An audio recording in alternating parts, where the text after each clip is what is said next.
एक बार एक महिला बहुत ही सात्विक प्रवृत्ति की, धार्मिक विचारों वाली और कभी भी किसी का बुरा नहीं करती थी, सबके साथ बहुत मिलजुल कर रहती थी। उसके जीवन में बस एक ही तकलीफ थी कि उसका आदमी रोज उससे लड़ाई झगड़ा करता था और उसको मारता पीटता रहता था।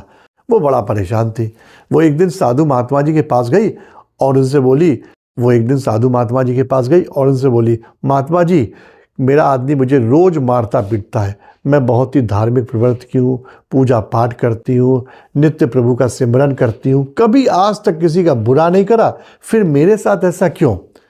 तब महात्मा जी ने उसकी पूरी बात सुनी और उससे बोले, अच्छा ये बताओ कि वो तुम्हें रोटी तो देता है ना? तब वो महिला बोली, हाँ रोटी तो वो हमें देता है। तो ठीक है, कोई दिक्कत नहीं, तुम जाओ। और उसके बाद वो चली गई।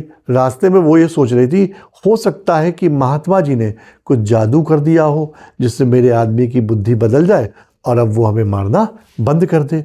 लेकिन जब वो घर पहुंची और उसके बाद कुछ भी चेंज नहीं हुआ, उसका आदमी का कार्यक्रम वैसे ही चालू रहा। वो रोज उसे लड़ाई झगड़ा करे और मारे। समय गुजरता गया, 1-2 महीना और गुजर गए। फिर वो एक दिन महात्मा जी के पास गई और उनसे बोली कि महात्मा जी, अभी भी वो हमें मारते पीटते रहते हैं। महात्मा जी ने फिर उससे कहा, वो तुम्हें रोटी तो देता है ना? तो बोली, हाँ रोटी तो देता है। तो ठीक है, कोई दिक्कत नहीं है, तब तुम जाओ।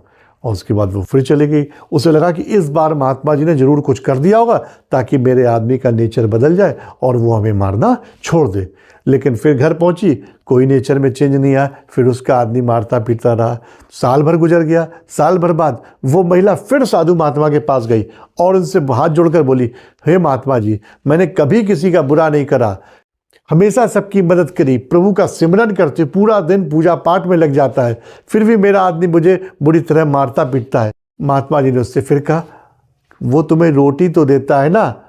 बोली, रोटी तो देता है। और ये कह के वो फूट फूट पर महात्मा जी के पास रोने लगी।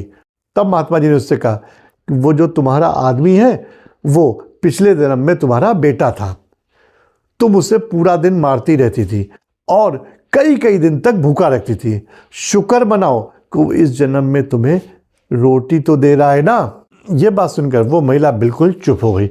तब गुरुजी ने कहा, बेटा, जो कर्म तुमने पिछले जन्म में करे हैं भुगतना तो पड़ेगा ही। उस दिन के बाद से उस महिला ने साधु महात्मा जी के पास शिकायत करना बंद कर दिया था। उसे अपनी बात का उत्तर मिल गया था। तो दोस्तों, कर्मों का फल अवश्य मिलता है। आज नहीं तो कल मिलेगा जरूर, इस जन्म नहीं तो अगले जन्म, लेकिन कर्मों का फल भुगतना तो पड़ेगा ही।